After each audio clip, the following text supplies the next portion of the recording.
계속해서 갈라디아서 말씀을 설교를 하고 있는데 갈라디아서 말씀 그 배경을 간단히 말씀드리면 갈라디아 지역에 사도 바울이 복음을 전했고 교회가 세워졌습니다. 그리고 얼마 지나지 않아 유대주의자들이 왔어요. 이 바울은 선교 여행을 떠났고 그래서 이 유대주의자들이 와서 바울이 전한 복음에는 부족함이 있다. 그가 다 바울이 전한 복음은 다 틀린 건 아닌데 부족함이 있다라고 이렇게 지적을 했습니다. 바로 이런 부분이었죠. 예수님을 믿으면 구원을 받는다라는 것이 이제 사도 바울의 주장이었다면 유대주의자들은 예수님을 믿고 율법을 지켜야 한다라는 것이었습니다. 그래서 율법을 지켜야 구원을 받는다라는 것이었죠. 그래서 이들은 이 자신들의 주장을 강화하기 위해서 사도 바울의 이 논리를 다 반박하는 것이 아니라 사도 바울의 사도권을 문제 삼습니다.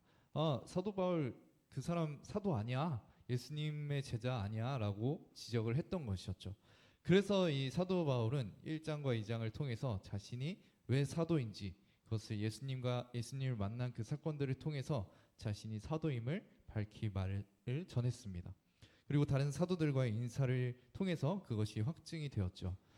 그런데 이제는 이 사도 바울이 계속해서 유대주의자들이 전했던 예수님을 믿고 율법을 지켜야 구원을 받는다라는 것에 있어서 이제 논리적으로 계속해서 문제를 삼고 자신이 원래 전했던 예수님을 믿고 구원을 받는다라는 것을 강하게 주장을 했어야 됐어요. 중요한 것은 이 사도 바울은 그렇기 때문에 우리가 이 예수님을 믿고 구원을 받으니까 그렇다면 선을 행하지 않아도 되는 것이냐라는 질문에 있어서는 아니다. 오히려 예수님을 믿고 구원을 받았다면 그 예수님을 믿음으로 구원을 받은 자라면 오히려 선을 행하게 된다라는 것을 2장 마지막 부분에서도 이제 더 다양하게 말을 했죠. 그리고 오늘 말씀에서는 먼저 시작이 혼내는 것으로 시작됩니다. 어리석도다라고 시작을 하죠. 이렇게 표현을 하는 것은 한편으로는 잘못을 지적하는 것이기도 한데 이것이 단지 그들에게 불편함을 주진 않았을 거예요.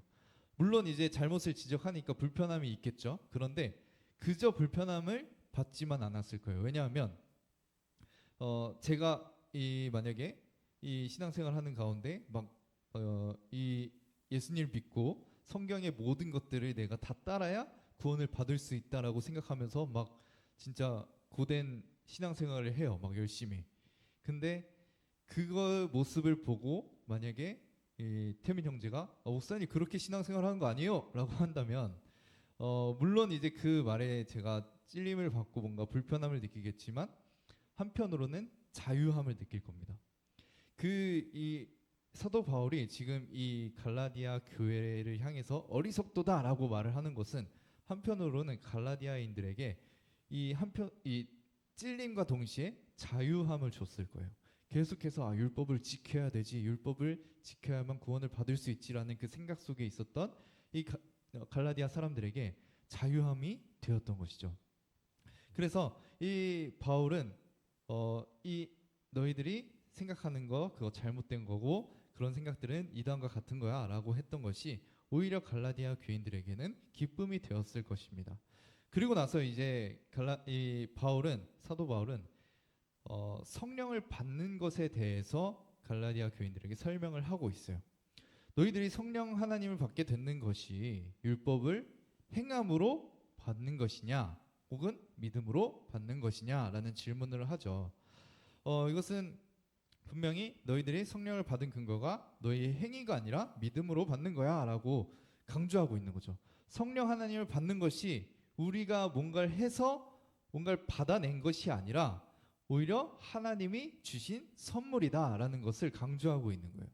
우리가 만약에 뭔가를 행해서 하나님으로부터 무언가를 받아낸다면 그렇다면 사실 이거는 우리의 공로가 있는 거잖아요. 하나님이 주신 선물이라고 하기는 어렵잖아요. 우리가 물건을 사듯이 무언가를 지불하고 얻어낸 거지 하나님으로부터 온 선물이라고 할 수는 없잖아요. 근데 믿음으로 받는다라는 것은 하나님이 그저 선물로 주신 거고 우린 그저 받았다는 거죠. 그것을 강조하고 있는 겁니다. 그래서 오늘 말씀에서는 이 사도 바울이 계속해서 너희들이 성령 하나님을 받게 된 것이 너희의 공로가 아니라 하나님이 주신 선물이다. 하나님이 그저 주신 것이다라는 것을 강조하고 있는 것입니다.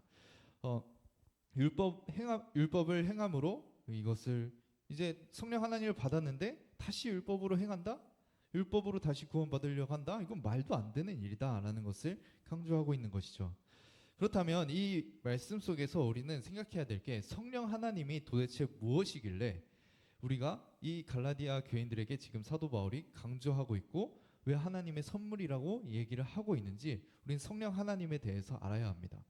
일단 성령 하나님에 대해서 오해가 있는데 저도 많이 했던 오해예요. 이 교회에서 많이 사용되는 언어 중에 성령 충만 혹은 뭐 성령으로 뭔가를 한다 약간 이런 표현들이 많이 있잖아요. 그러니까 약간 성령 충만이라는 것 자체가 약간 성령으로 내 안에서 뭔가 내가 이해하지 못하지만 영적인 무언가가 일어난다. 그렇게 생각을 하기 쉽습니다.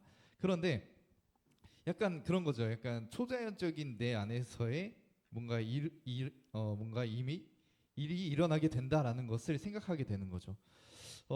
이런 것들이 약간 뭔가 성령 하나님이 하나님이신데 우리가 성령 하나님을 약간 능력, 힘, 영적인 스피릿 뭔가 이런 걸로 생각을 하기 쉽다라는 거예요. 근데 그게 아니라는 거죠. 성령 하나님은 하나님 자체이십니다. 그리고 삼위 하나님 중에 세 번째 위격이신 성령 하나님이세요. 그래서 성령 하나님만 계셔도 완전한 하나님이십니다. 그런데 그 하나님께서 우리와 함께 하신다라는 거예요. 그리고 성령 충만하다라는 것은 그 성령 하나님이 우리 안에서 주권적으로 일하신다라는 것을 의미합니다. 그래서 이 성령 충만하다는 것은 성령 하나님이 우리 안에서 막 일하시니까 성령 하나님의 역사가 우리 안에서 또 우리를 통해서 나타난다는 것을 의미해요. 그런데 우리는 약간 성령 충만하다 보니까 약간 그런 뭔가 초자연적인 힘 뭔가 이렇게 생각하기 쉽다라는 것이죠. 그리고 또 하나는 이 성령 하나님이 일하시는 방식에 대해서 우리가 오해하는 것 중에 하나가 기도와 말씀 이런 것들 어떠한 노력을 통해서 성령 하나님이 일하신다라고 착각하는 경우가 있어요. 물론 우리가 성령 하나님께서 우리 안에서 일하시길 기도하는 것은 맞습니다. 옳은 방향이에요. 근데 우리가 기도한다고 해서 하나님이 일하신다라는 건 아니에요. 하나님은 우리의 기도로 움직이기보다 하나님의 오히려 성품과 주권적인 마음으로 뜻으로 일을 하시는 분입니다. 물론 우리의 기도를 들으시고 그 기도에 정말 귀 기울이시며 충분히 그 기도를 통해서 우리의 마음 가운데 역사하시는 것도 있어요. 우리를 사랑하니까 그건. 근데 어쨌든 그 일하시는 그 모든 것의 주권이 하나님께 있다라는 거예요. 근데 우리가 약간 그 기도를 강조하게 되고 말씀을 강조하게 되고 왜냐면 기도와 말씀은 아무리 강조해도 부족함이 없거든요.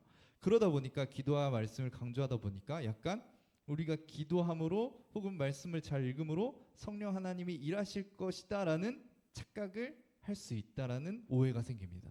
이것도 이 유대주의자들의 그런 논리와 마찬가지죠. 내가 무언가를 해서 하나님으로부터 얻어낸다.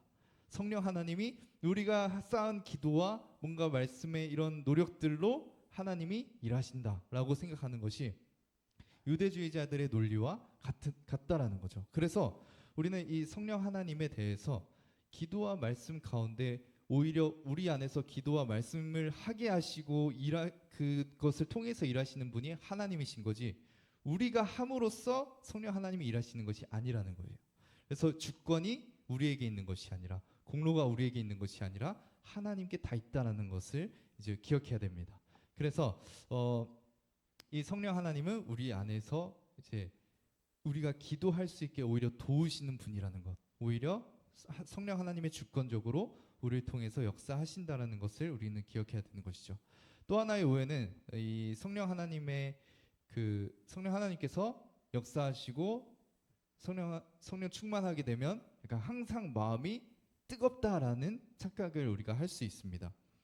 뭔가 마음이 뜨거워야 내가 움직이게 되고 뭔가 사랑하게 되고 이렇게 생각하는 것이 있는데 예를 들면 사랑도 마찬가지죠. 사랑도 제가 이제 저희 부부도 이제 결혼 예비학교를 하고 결혼을 했었고 지금 미진자매랑 혜준 형제도 같이 결혼 예비학교를 하고 있어요. 하면서 결혼할 있어서 사랑에 대해서 되게 지금 좀 배우고 있는데 사랑이 감정만 있는 건 아니다라는 것을 강조하고 있어요.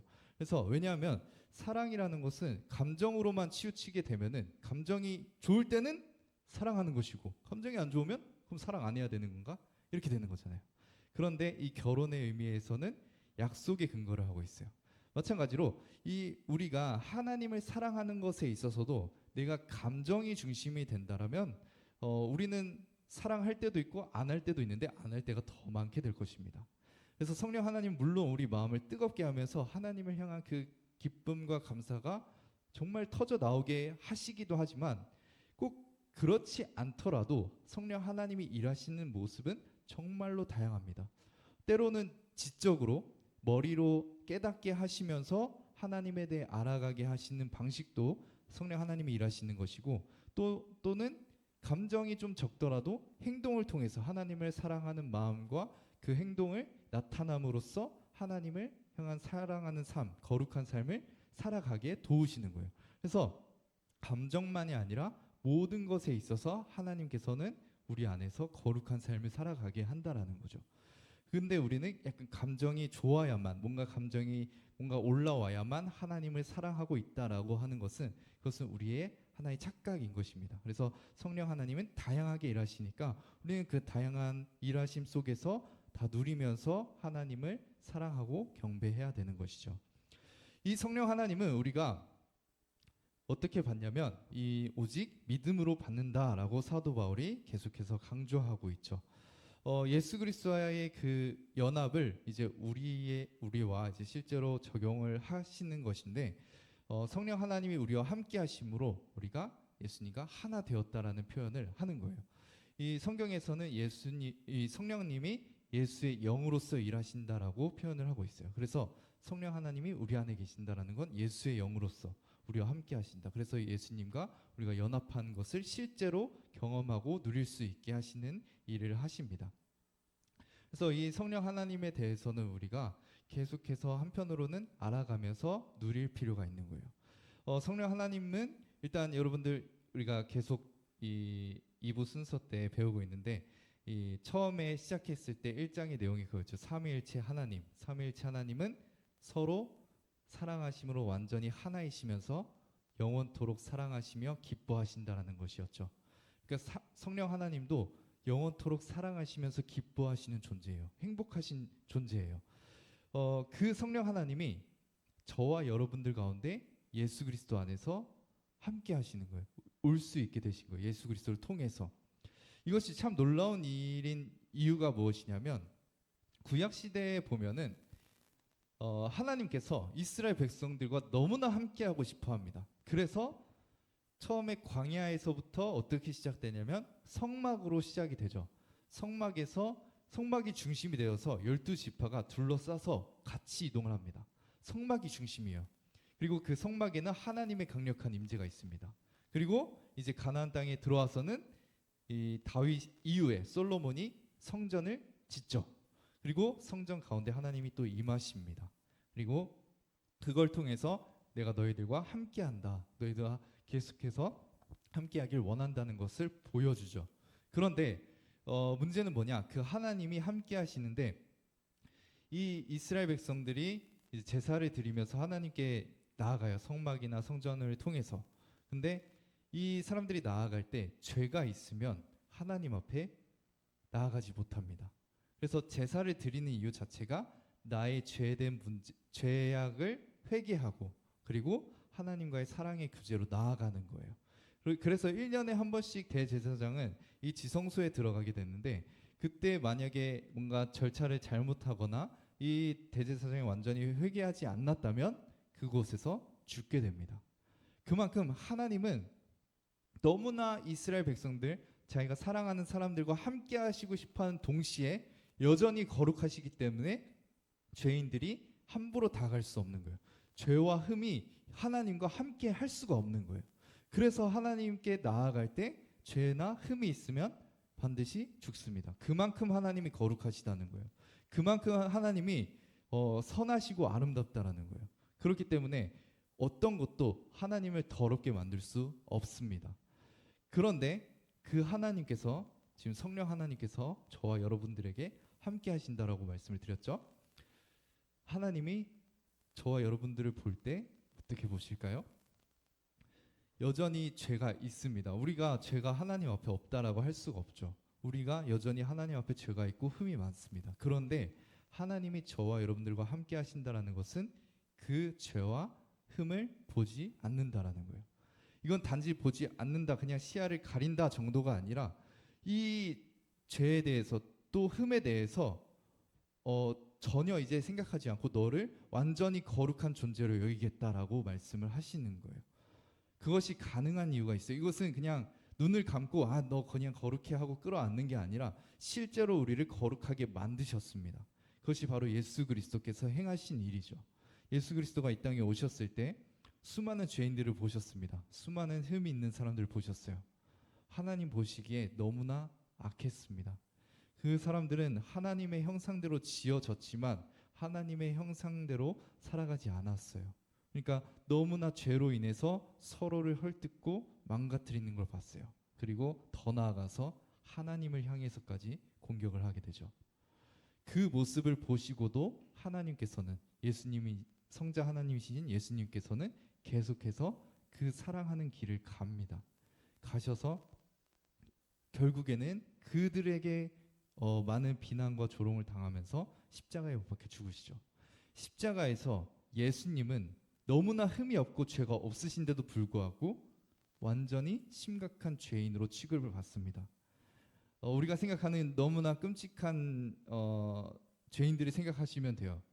아마 우리 스스로는 내가 그렇게 악하다라고 생각은 별로 하지 않기 때문에 다른 사람을 생각하면서 내가 정말 싫어하는 사람, 내가 혹은 역겹다라고 생각하는 사람, 뉴스에 나올 만한 그런 사람들을 생각하면서 그 취급을 예수님이 당하신 거예요.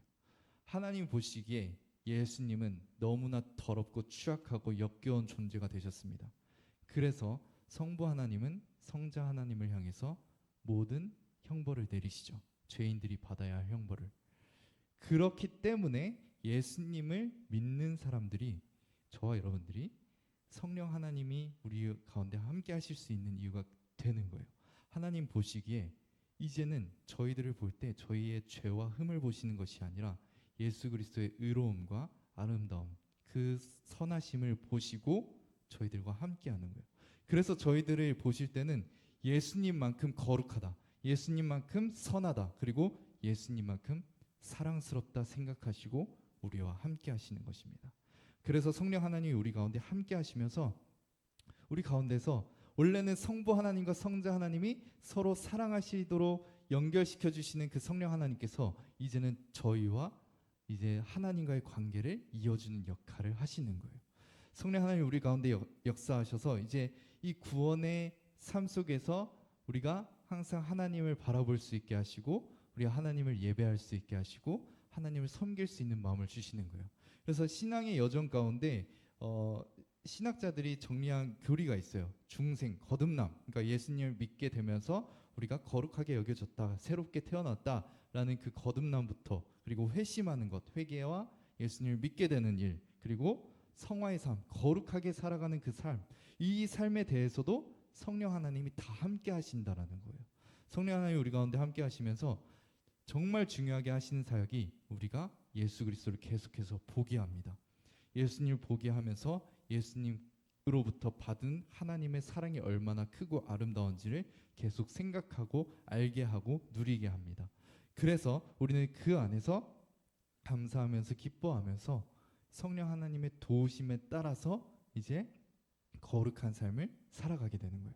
그 거룩한 삶을 살아가는 가운데서도 성령 하나님 계속 도와주십니다. 성철아, 너 그렇게 살아가면 안 돼. 하나님을 바라봐. 하나님이 어떤지를 생각해봐. 계속 그 마음을 주시는 겁니다. 다양한 방식으로 말씀을 통해서도 주시고요, 양심을 찌르게 하셔서도 알게 하시고요, 제가 들은 말씀이나 공부한 것들을 통해서도 계속해서 생각나게 하십니다. 다양한 방법으로 계속해서 거룩한 삶을 살아갈 수 있도록 도와주세요. 그래서 이 과정을 우리가 한번 생각해 봤으면 좋겠어요. 우리가 구원받은 거, 우리가 성령 하나님을 받게 된 거는 우리가 노력해서 받은 것이 아니에요.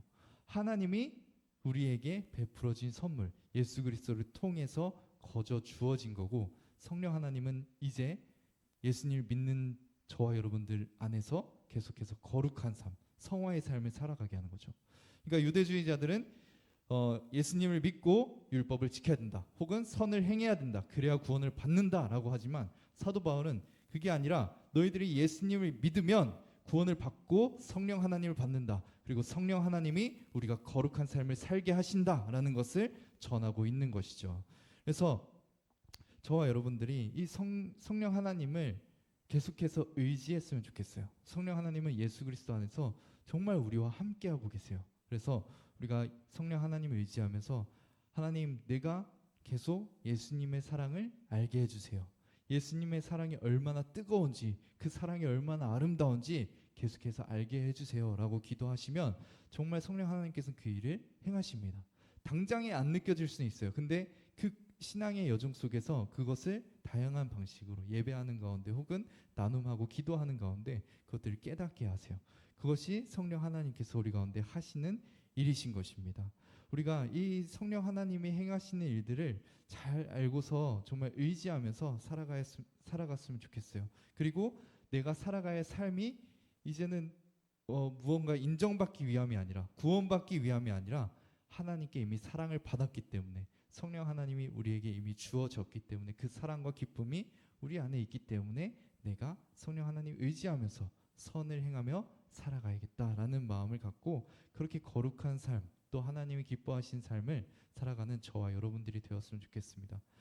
유대주의자들뿐만 아니라 지금도 많은 사람들이 기독교를 많이 공격하는 이유 중 하나가 사실 그거죠. 예수님을 믿기만 하면 다 용서받느냐? 그럼 선을 행하지 않아도 되느냐? 이런 것을 계속해서 지적합니다. 그 가운데 우리는 당당하게 말할 수 있어야 돼요. 성경에서는 그걸로 끝나지 않는다. 예수님을 믿고 구원받음으로써 우리가 거룩한 삶을 추구하게 만든다, 그렇게 살아가게 만든다라는 것을 우리가 알고 그것을 또 전할 수도 있어야 합니다. 그래서 여러분들이 이 말씀을 통해서 생각하시고 그 사랑을 누리시면서 거룩한 삶을 살아가면서 우리가 함께 혼자만 저한테만 있는 것, 각자에게만 그냥 성령 하나님이 계셔서 각자를 개개인에게만 일하시는 것이 아니라 공동체적으로도 일하시기도 합니다. 그래서 우리가 청년부 안에서 서로 기도하고 또 말씀 보고 예배하면서 우리가 함께 더욱더 서로 격려해 가면서 거룩한 우리가 공동체가 되었으면 좋겠습니다. 그것을 생각하면서 우리가 함께 기도했으면 좋겠는데요. 우리가